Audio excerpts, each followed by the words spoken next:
Azim Hashim Premji, founder of Wipro Limited, India's biggest and most competitive IT company based in Bangalore. Premji's story of success and prominence clearly shows how determination and perseverance, when coupled with knowledge, clear vision, and proper planning, enables one to reach the peak of success and leadership. A straightforward person, he doesn't believe in resorting to bribery or corruption to get things done and associates quality with integrity. उनके अनुसार इस प्रतिस्पर्धी माहौल में सफलता पाने और अस्तित्व बनाने का एक ही रास्ता है और वो है काम। प्रेम जी का जन्म मुंबई के एक गुजराती खोजा शिया इस्न अशारी मुस्लिम परिवार में हुआ। His father, M.H. Premji, owned the Western Indian Vegetable Product Company, which made hydrogenated vegetable oils and fats. His grandfather was the Rice King of Burma. His father had declined an invitation from Muhammad Ali Jinnah to go to Pakistan. While he completed his initial education at St. Mary's School, Mumbai, Premji was forced to leave his studies in electrical engineering from Stanford University, California, USA, at the age of 21 to take over the family business when his father M.H. Premji suddenly died in 1966. He has since, after a gap of over 30 years, completed his degree in electrical engineering. जब अजीम प्रेमजी ने अपने पिता की गद्दी संभाली, Wipro dealt in hydrogenated cooking fats and later diversified into bakery fats, ethnic ingredient-based toiletries, hair care soaps, baby toiletries, lighting products and hydraulic cylinders.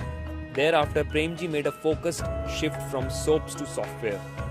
अमल नेर स्थापित वनस्पति manufacturing company western India vegetable product बाद में बन गई Wipro products limited, Wipro technologies और Wipro corporation में। Under Premji's leadership, Wipro embarked on an ambitious phase of expansion and diversification. In 2000, he was conferred an honorary doctorate by Manipal Academy of Higher Education. 2005 में उन्हें पद्म भूषण से नवाजा गया। Premji has also been recognized by Business Week as one of the greatest entrepreneurs for being responsible for Wipro emerging as one of the world's fastest growing companies. Wipro Limited's chairman Azim Premji, who is India's top giver, has given away an additional 18% of his stake in India's third largest IT services company to his foundation. There have been discussions around succession plans at Wipro after the retirement of Azim Premji, who is 67 now. Asked about the succession plans, Premji said, "We are always working with succession planning. It was right from the top to senior management level, and that is the key responsibility of the board. He sets high standard for him and his company both, and is in no mood of transferring his legacy to his son until he proved himself to be worthy of it. He has his future goals and plans ready with him to execute, to take Wipro to the next level. And as he says, if people are not laughing at your goals are too small."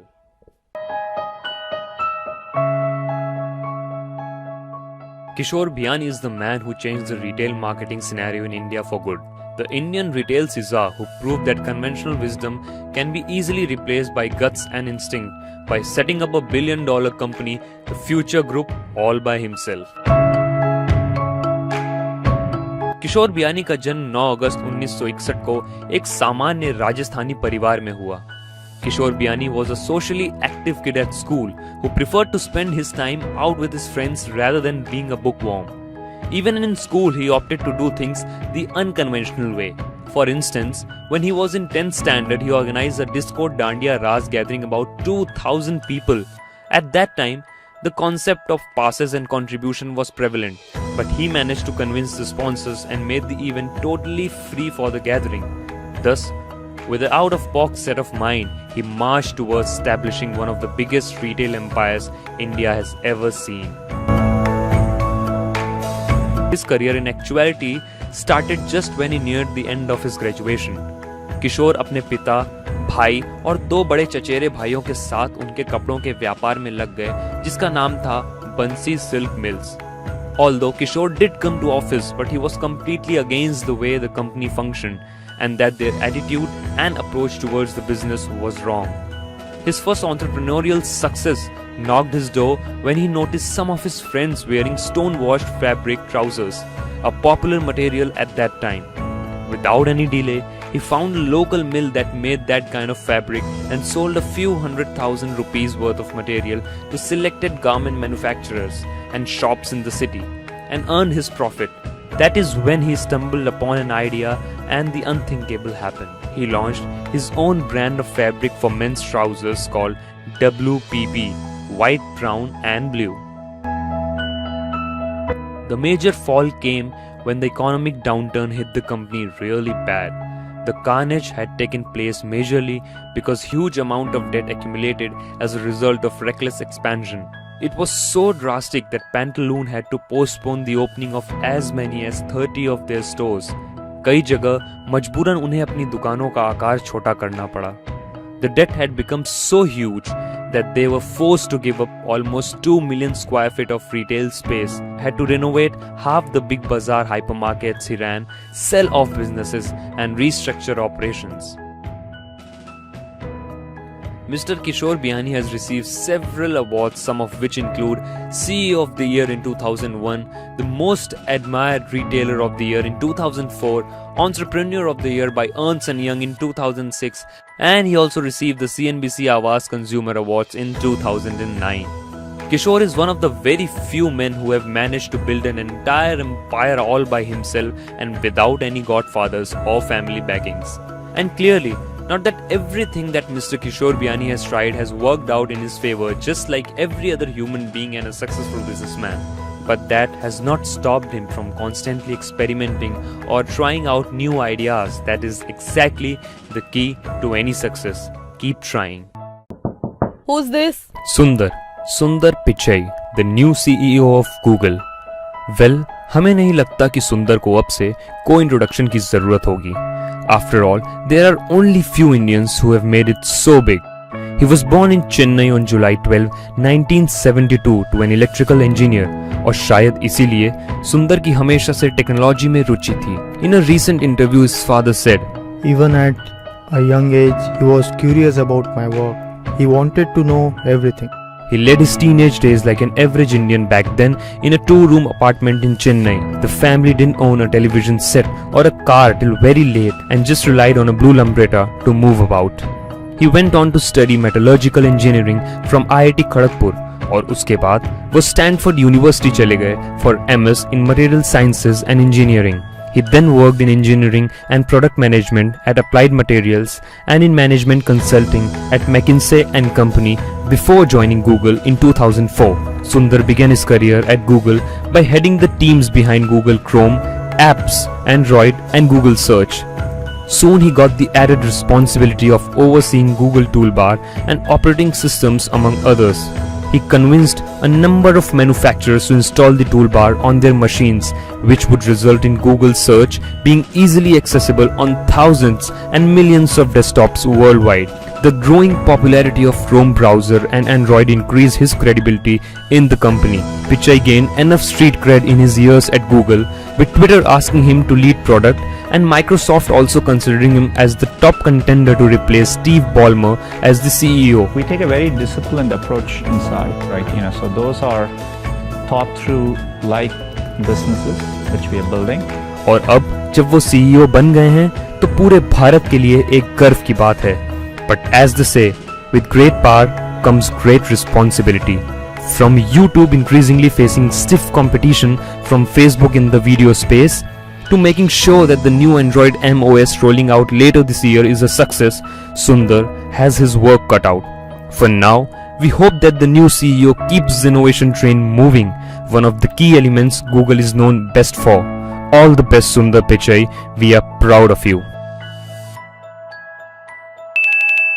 With little knowledge of English, tough times in college, literally living on street with less than 15 rupees in his pockets, to becoming India's leading entrepreneur.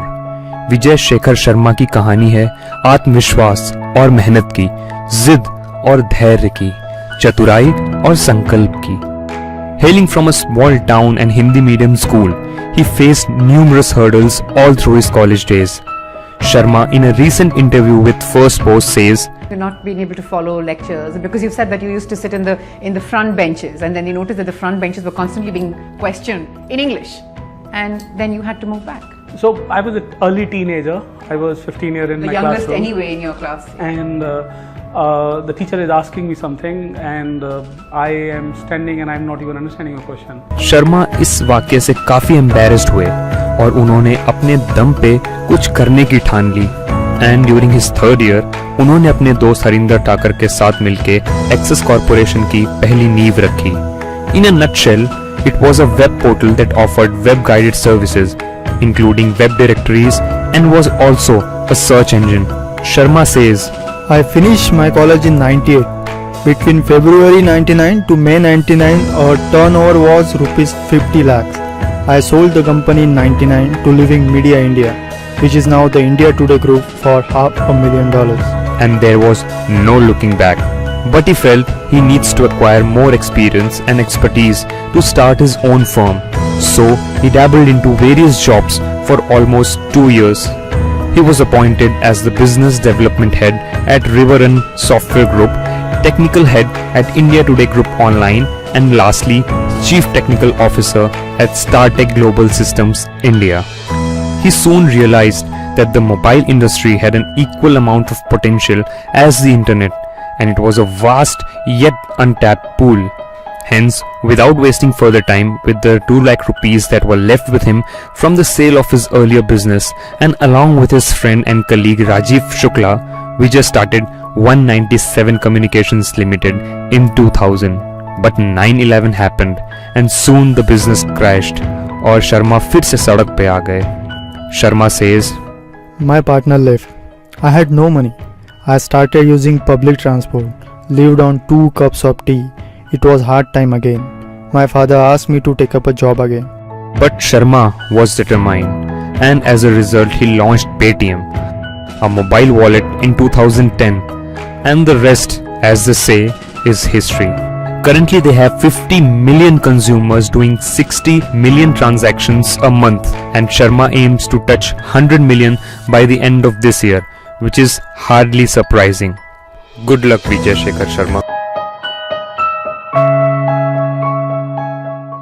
The richest person in India, an MD and chairman of Reliance Industries, the largest Indian private sector enterprise, Mukesh Dhirubhai Ambani is a worthy example of business tycoons carrying forward their family legacy. Along with the tremendous growth of his Fortune Global 500 company, Mukesh Ambani has often hogged headlines for his lavish lifestyle and diversification into the other industries. Located in South Mumbai, उनका आसमान छूता घर एंटिला दुनिया के सबसे महंगे घरों में से एक है. The house has 27 floors with a staff strength of 600 to maintain the residence itself. After attaining a chemical engineering degree, Mukesh Ambani enrolled for a management degree under the Stanford University. However, owing to his father's failing health and plan to grow in PFY's sector, वो भारत वापस आ गए and joined Reliance Industries, leaving the course midway.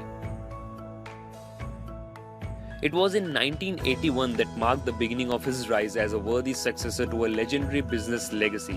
After joining the business, Mukesh Ambani played a pivotal role in growing the business legacy and diversified into new sectors. उनके नेतृत्व में Reliance Industries made a foray into sectors like petroleum refining, petrochemicals and gas exploration. He also set up Reliance Infocom Limited. In 2010, Mukesh Ambani set up the biggest grassroots petroleum refinery plant in Jamnagar. With his initiative, manufacturing capacity of Reliance Petrochemicals has grown substantially as per industry sources. The company has also become a leading player in the retail sector under his leadership and endeavors. In his successful and enviable business career, Mukesh Ambani ने बुरा वक्त भी देखा है. His rift with his sibling Anil Ambani hogged media attention post the demise of their father. In recent times, the NDA government slammed $579 million fine on RIL for gas production shortfall. His detractors, including AAP founder Arvind Kejriwal, accused him of interfering in the governance of the country. In 2010, he was awarded the Business Leader of the Year, Global Vision Businessman of the Year, and back in 2000, he won the Ernst & Young Entrepreneur of the Year award. The numerous acquisitions made by RIL, The acknowledgement from leading business entities and his firm hold on the throne of India's richest person has not made Mukesh Ambani complacent. Reliance Jio Infocomm, his telecom arm, is all set to roll out 4G services in alliance with his sibling Anil Ambani's company. Mukesh Ambani announced a few months back that Reliance Jio Infocomm will launch 4G services in commercial capacity in 2015, incurring a whopping 70,000 crore investment in India. It will use the pan-India BWA spectrum for the 4G services rollout, which will cover almost 90% of urban regions and more than 215,000 villages. It is being deemed as an aggressive move by industry analysts at a time when telecom companies are vying for 4G dominance. Essentially, whoever is successful, whoever is going to do things that make a difference, is going to be talked about.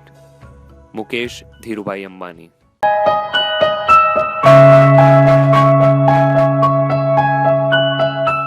Subhash Chandra was born to Nand Kishore Goenka and Tara Devi Goenka on November 13, 1950 at Adampur Mandi. He was the eldest of the 7 siblings and dreamt of becoming an engineer, but destiny willed otherwise. However, due to the mismanagement of the business by a relative, the family suffered a series of reverses in cotton trading in 1967. With the family going through a bad patch, Chandra's father asked for his help for the business as he could no longer afford to pay his college fees. Steering a bankrupt business with just ₹11 in his pocket was no easy task for a 17-year-old. Chandra struggled to find ways to continue business without making any investment. Fortunately, he met a manager of the Food Corporation of India in 1968 and 69 who instantly took a liking to him.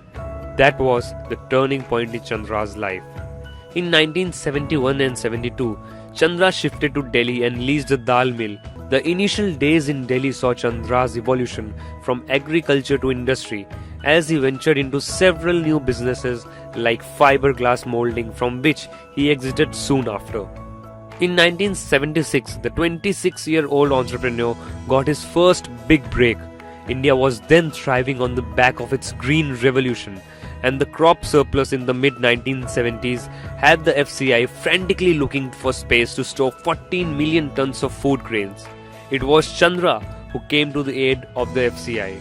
By 1982, the turnover of the group had gone in excess of ₹1 billion, a far cry from the bankrupt company that he had taken over in 1973. In 1990, a casual visit to the office of Doordarshan in Mumbai inspired him to launch a satellite television channel. In 1992, he entered the business of entertainment software through a company called Empire Holdings Limited, which he had started in 1983. The name of Empire Holdings was changed to Zee Telefilms Limited, which provided content to Zee TV Hong Kong, which in turn beamed the signals to India from Hong Kong. That was how Zee TV was born on October 2nd, 1992, initially with only 2 hours of content. Overnight, Chandra had ended the monopoly of Doordarshan. Then on, there was no looking back for Zee and for Chandra. Today, Zee has its presence in 167 countries with a viewership of 500 million. Starting with just ₹17 and building an empire called SL Group, which is worth $3.5 billion, Dr. Subhash Chandra is among the leading lights of the Indian industry. A self-made man, Mr. Chandra has consistently demonstrated his ability to identify new businesses and lead them on the path to success. It takes immense courage and motivation to shape ideas into reality. In 2010, Subhash Chandra was honored with the Hall of Fame for continuing contribution to industry. He was named Global Indian Entertainment Personality of the Year by FICCI for 2004. From trading goods, setting up a packaging industry to opening up theme parks and multiplexes, and creating India's largest and most profitable TV media group and launching an English newspaper, DNA, in collaboration with Dainik Bhaskar Group, Chandra has accomplished all. But wait, there's more to come. He is expanding his broadcasting empire with a slew of new channels, including 5 lifestyle channels and a global English news channel along lines of CNN. And Chandra's finance arm is planning to build a network of 50,000 ATMs across the country. To conclude, here's the quote Chandra lives by: work hard in silence. Let your success be your noise.